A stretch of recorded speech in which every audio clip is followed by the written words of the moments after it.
On my extreme left, we have Ms. Rabi Salifu, a Deputy National Communication Director of the new Patriotic Party. Then, after Rabi, we have another vocal, eloquent Jennifer Oforiwa Queen, Deputy Communication Director. After Oforiwa, I jump to one of our vibrant young Deputy Directors, George Krobia Asante, Deputy Director of Communication. And then one of you, he manages one of the communication outfit of one of the strategic institutions in Ghana that is moving our energy sector, Ghana Gas. He doubles also as the Deputy Director at our Communication Directorate. Very vocal, vociferous, very bold young man, Mr. Owusu Bemba, a Deputy Director at the Directorate. Colleagues, I will not talk much. I'm also Asielu Kogro, a Deputy Director at the Directorate. It's a privilege to introduce the man who is changing our communication across the country.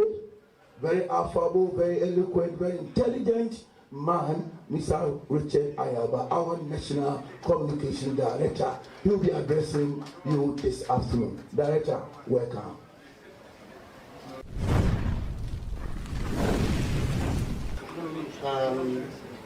Thank you again for coming.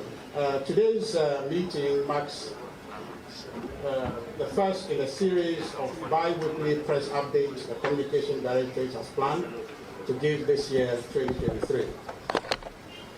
The press updates will provide us the opportunity to address Ghanaians directly with issues that are taking space in the media over the period. So we look forward to welcoming you here every fortnight to our party headquarters. Today's briefing will focus on 4 items. 1, the NDC promise of electoral violence. 2, the Auditor General's report, the COVID-19 expenditure, the Gold for Oil program, and the domestic debt exchange program.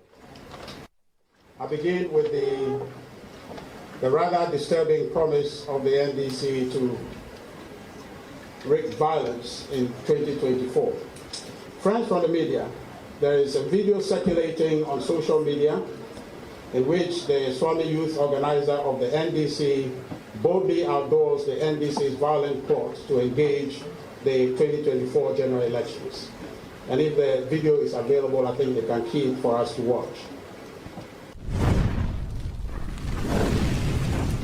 We cannot discard or discount these utterances as vain talk.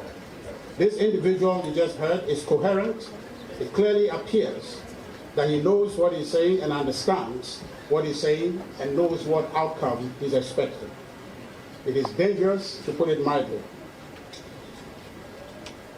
Ladies and gentlemen, what is more dangerous, perhaps more egregious, is the NDC's failure to condemn and disassociate itself from this statement, but rather chooses to rationalize it. We cannot accept this as an ordinary misguided statement because, as I indicated earlier, it is too coherent to be taken less seriously. Besides, we believe his threats are not in isolation. He is inspired by the NDC's presumptive leader, the former President John Dramani Mahama, who publicly touted the NDC's credentials. Quote, NDC has revolutionary roots, and when it comes to unleashing violence, no one can beat us to it. Indeed, former President John Dramani Mahama and the NDC demonstrated this through their actions after the loss of the 2020 presidential elections. He held press conference after press conference and misled Ghanaians that the election had been stolen, and ordered thousands of unsuspecting party youths into the streets around the country, burning markets, attacking innocent citizens, and destroying and vandalizing public property. There's a video to that effect. We have it, you can watch it, but if not, we can just carry on. But all of you were witnesses in this country when that happened. There might have been a bloodshed in this country instigated by the NDC. But the thing about it is that the former president did not stop there. He went on to freely assault the integrity of the Supreme Court. And you recall the famous mention of the description of the Supreme Court as a unanimous FC. All of it against the background that he has won the election.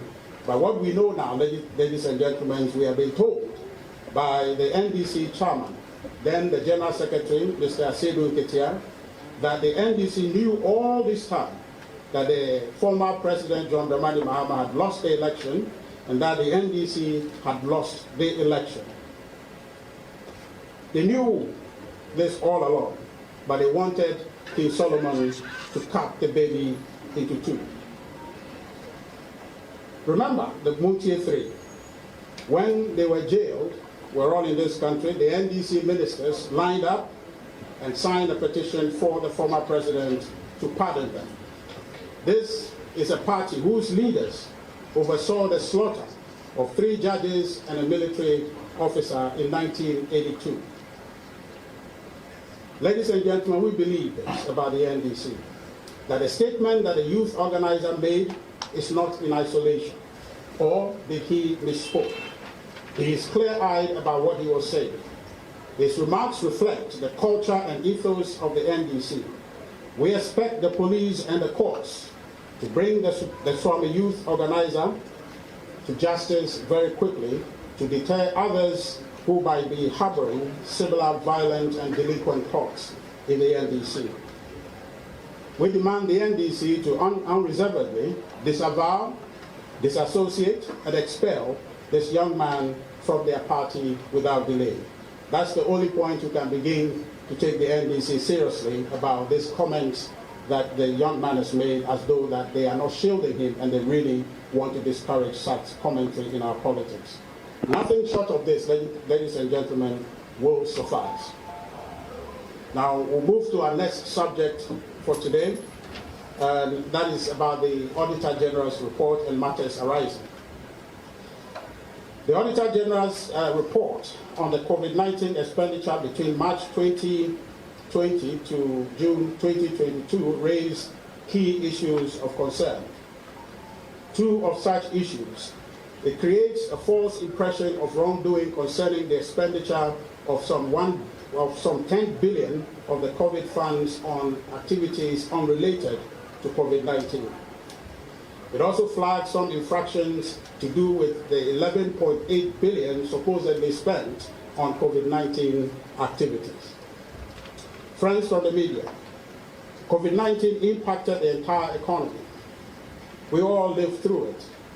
And you recall the historic shutdown of the economy and how we're all locked in our homes for 2 weeks, an additional week after that. The deadly COVID-19 together threatened everything about our being as a people, our lives, and our livelihoods.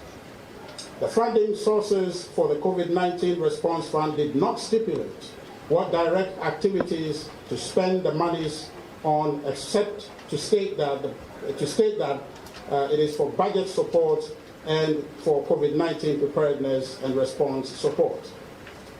This is because lives and livelihoods are inseparable. Therefore, a government is expected to do everything to protect its people, and that was precisely done in Ghana. We all are witnesses to it.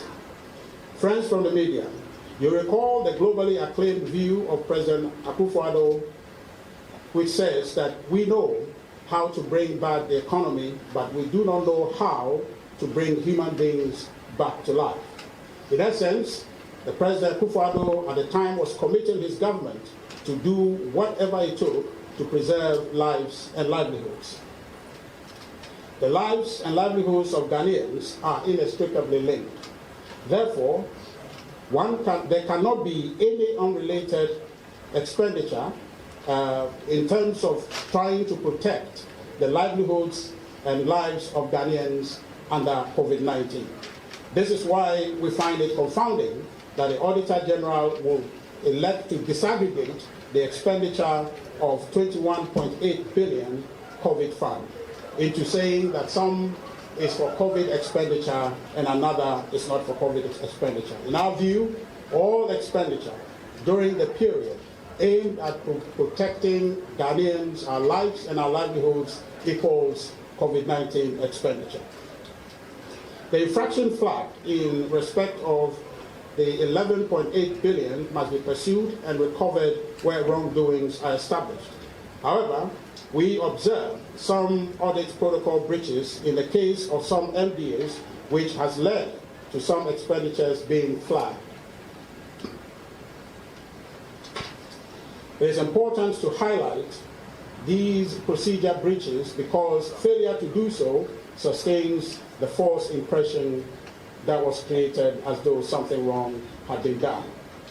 Friends from the media, the $120 million expended through the UNICEF AVAD platform to procure some 16.9 million Johnson & Johnson vaccines should not have been flagged, given effective communication. This would have come to light if officials had worked diligently.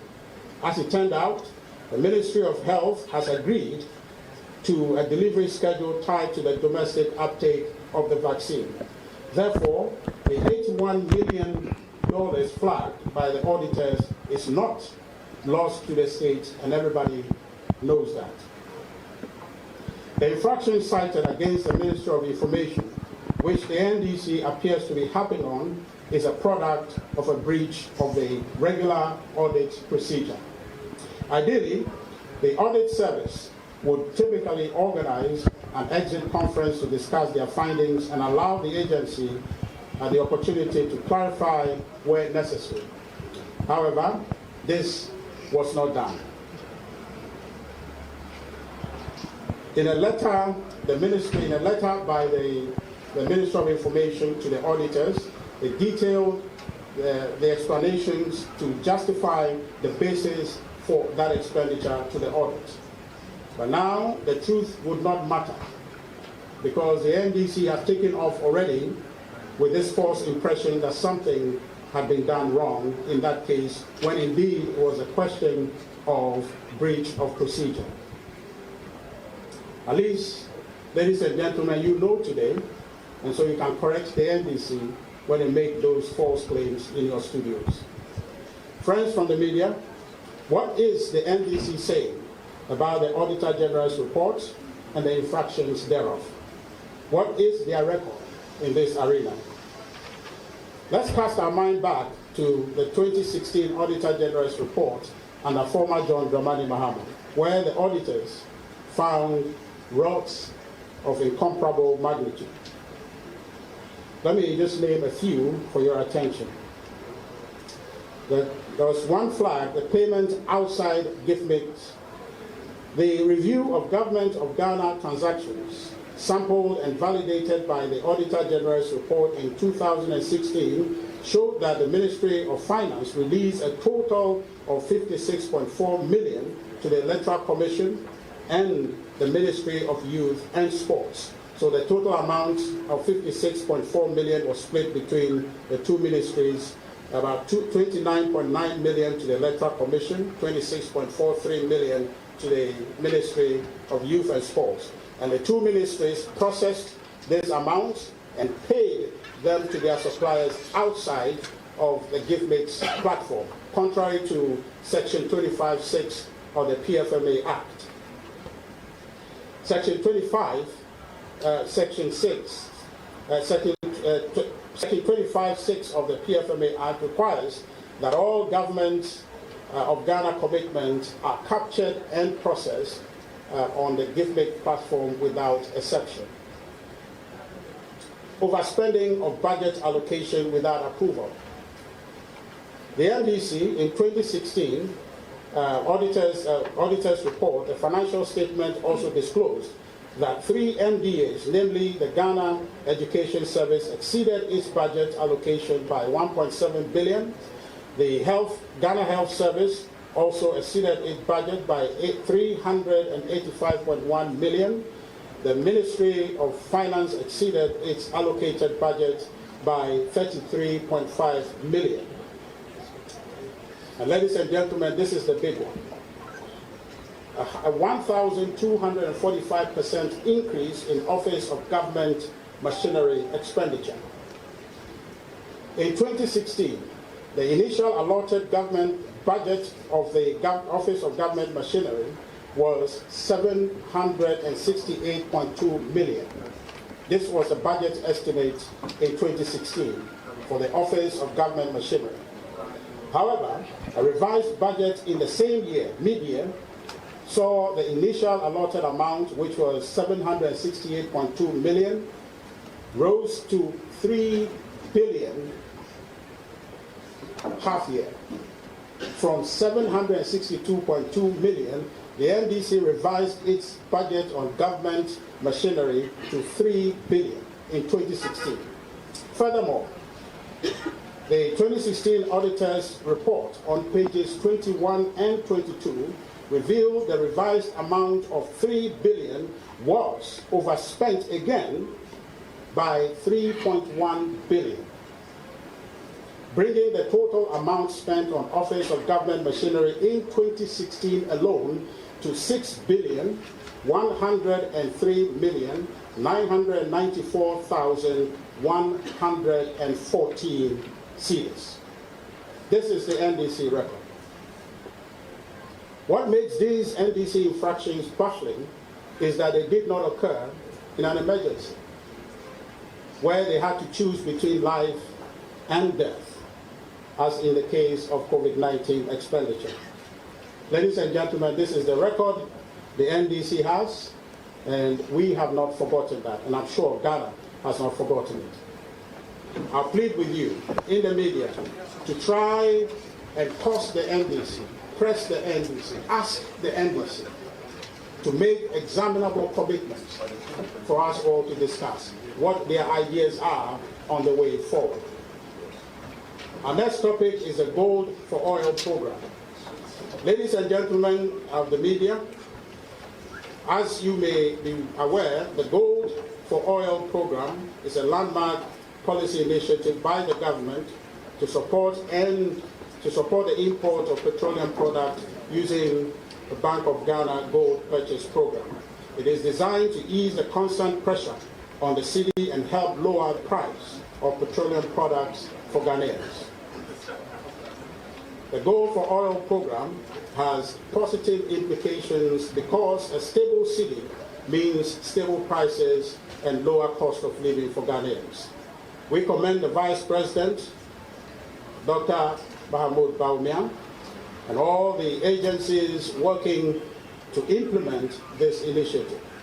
We recognize in particular the tireless efforts of the Ministry of Energy and its agencies for their hard work in this regard.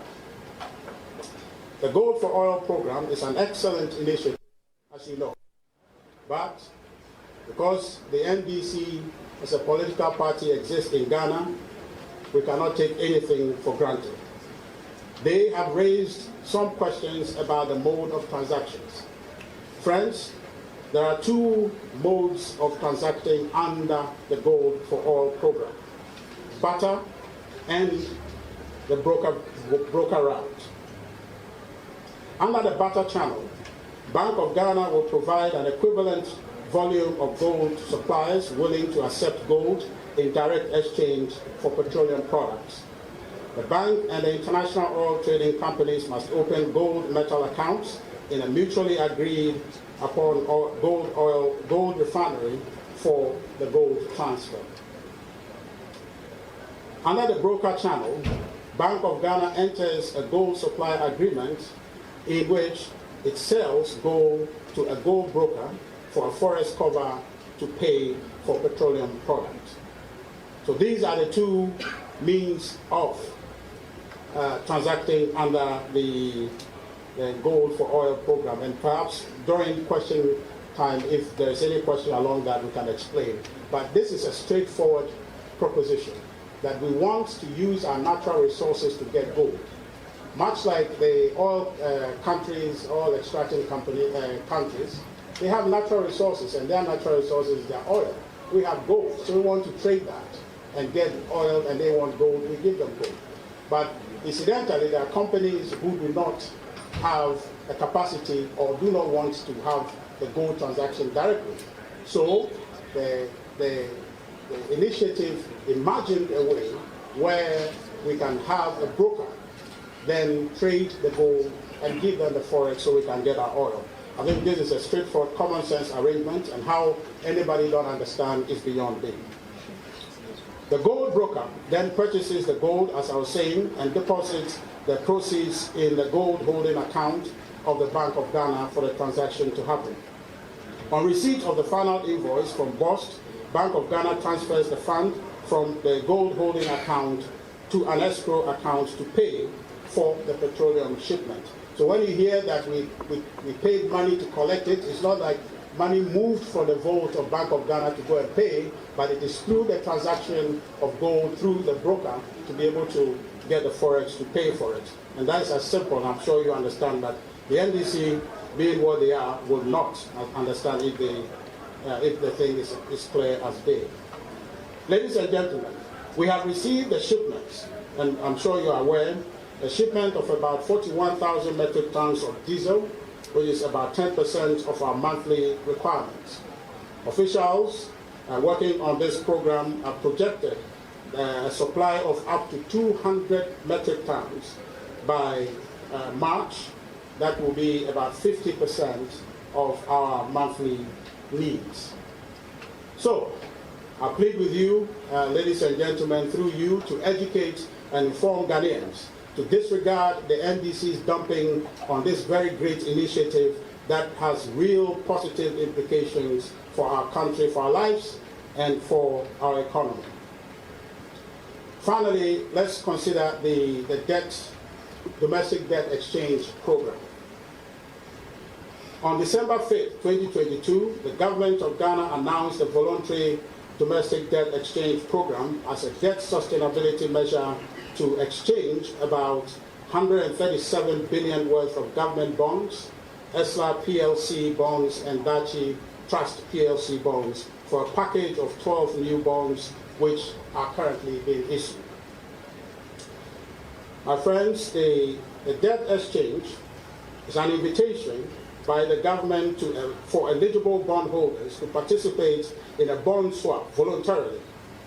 The exchange allows the government to extend the maturity of bonds and lower the average coupon rates to create fiscal space to bring the debt to GDP ratio to the stated 55% by 2028.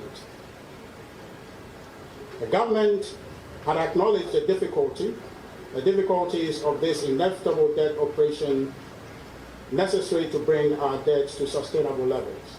This acknowledgement by the government is reflected in its willingness to engage and accommodate the proposals that have come from the various stakeholders. In addition, the government targets aggressive fiscal consolidation measures and enhanced revenue measures to ensure that the economy stabilizes quickly. Strong evidence of fiscal adjustments and revenue measures are captured in the 2023 budget. I think we've had occasion to discuss this, but I'll just take the time to go over a few of them. The budget proposed some 13 consequential cuts To begin with, there's been, I think, the second year now, a 30% cut to all government appointees' salary. That has been significant and is in the second year running. The other proposals which are captured in the budget is the MDA, MMDAs, and SCOs, state-owned enterprises, have been directed to reduce fuel allocation to political appointees and heads of MDAs and MMDAs and SOEs by 50%. There's a ban on the use of V8s or the equivalent except for cross-country travel. Only essential official travels across government, including SOEs, shall be allowed. Meetings and workshops should be held within the official environment of government facilities. Government-sponsored external trainings and staff development activities at the Office of the President, ministries, SOEs have been put on hold. There is, ladies and gentlemen, a reduction in the size of all convoys. A freeze on tax waivers for foreign companies, while tax exemption for companies in the free zones will be reviewed, including mining, oil, and gas companies. A moratorium is placed on the creation of new government agencies. No ministry, department, or agency, including SOEs, is permitted to use public funds for the purchase and distribution of hampers. There shall be no printing of diaries, notepads, calendars, and other promotional materials by MDAs, MMDAs, and SOEs.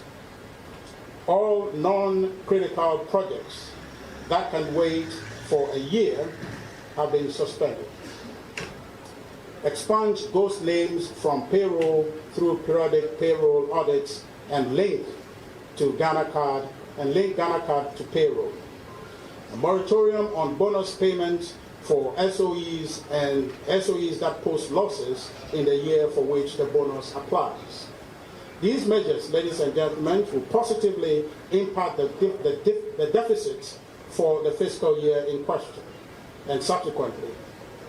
In addition to the expenditure rationalization, the revenue scope is being widened to leverage property tax and enhance collection. I think there's a lot we are going to say in the near future about how government is preparing to ensure that we take full advantage of property tax in our country to develop. Friends from the media, this government has its skin in the game. There is certainly no room.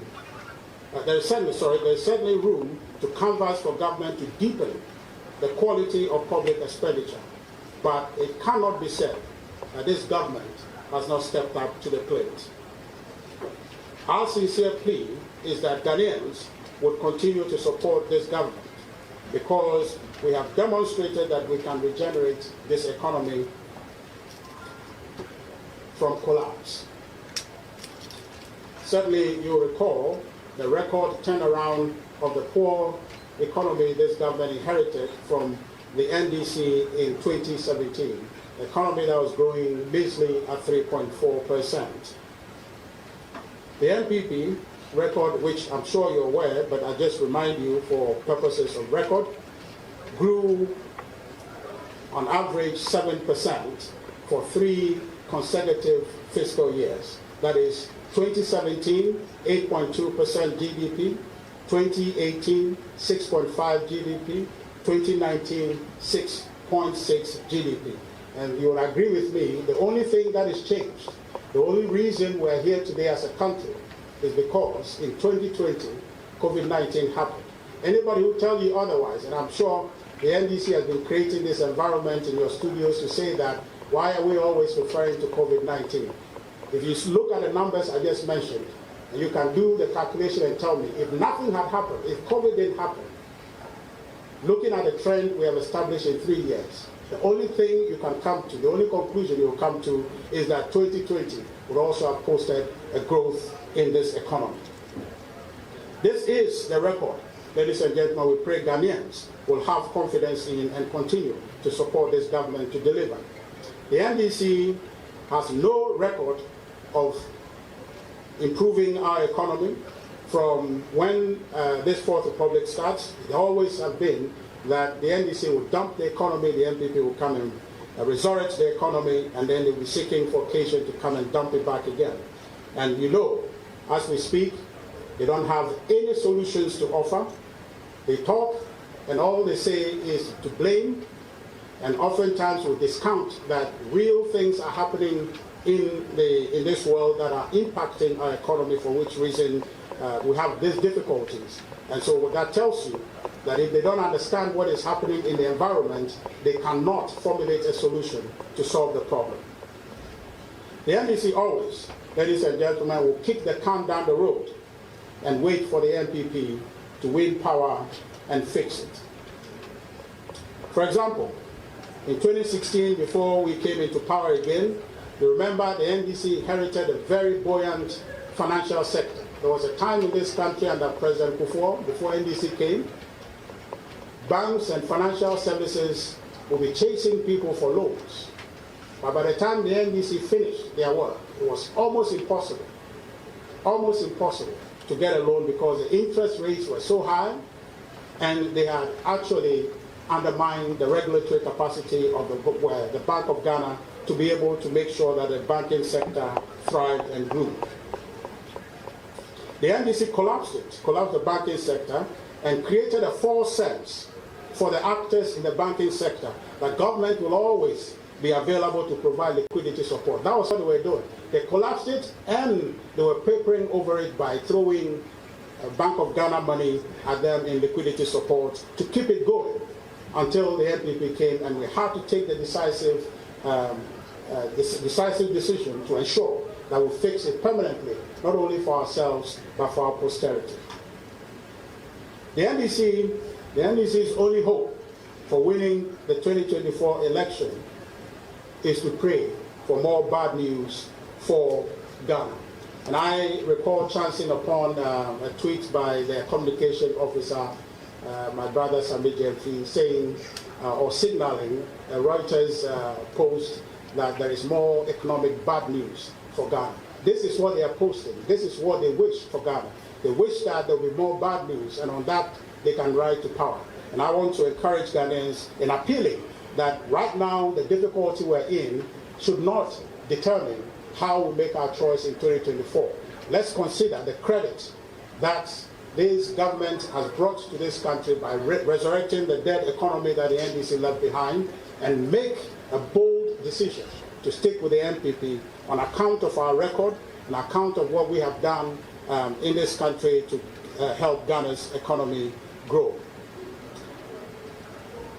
Ladies and gentlemen, let me talk to you briefly in closing about the way forward that this government is imagining. Friends from the media, unlike the NDC, the NPP is not without ideas going forward. As part of our plans to insulate the economy against future exogenous shocks and pressures, the government is working on several fiscal measures to strengthen the economy. One interesting one that I'll be happy to bring to your attention is a domiciliation policy that the ministry is working on to ensure some strengthening to the economy. To boost our forest reserve, the Ministry of Finance is working assiduously with the leadership of Parliament to carve a domiciliation policy which will compel extractive companies to repatriate all forex earned from sales of natural resources on the global commodity market to Ghana. Nigeria currently does or has this policy, and it operates under their local content development and monitoring board. The government is also working to pass tax exemption bill into law, review the free zones area policy to plug leakages and abuses. The government is working to plug revenue leakages, especially within the extractive sector, focusing on misdescription and underreporting of imports. The government is working to secure our borders to forestall smuggling of taxable goods. The government is working to deepen the ongoing digitalization, an effort to ensure efficiency in tax collection and administration. Government is working to enhance domestic revenue mobilization by increasing efficiency in tax collection. For example, eliminate the human interface in tax collection. Strengthening the enforcement and monitoring regime of e-commerce, betting, and gaming. Address off-budget expenditure by making sure all government expenditures go through GIFMEX. Enforce commitment controls within all various ministries, eliminate unauthorized expenditure, as well as ensure that MDAs do not sign contracts without an approved budget. And finally, government is working to establish intersectoral working groups to address cross-cutting issues, review contracts, and ensure standard reporting among ministries. Ladies and gentlemen, I want to thank you very much for coming. This update, as I said at the outset of this discussion, that will become a constant feature. Every 2 weeks we'll expect you to be here so that we can engage and discuss some of the issues that have taken space in our media.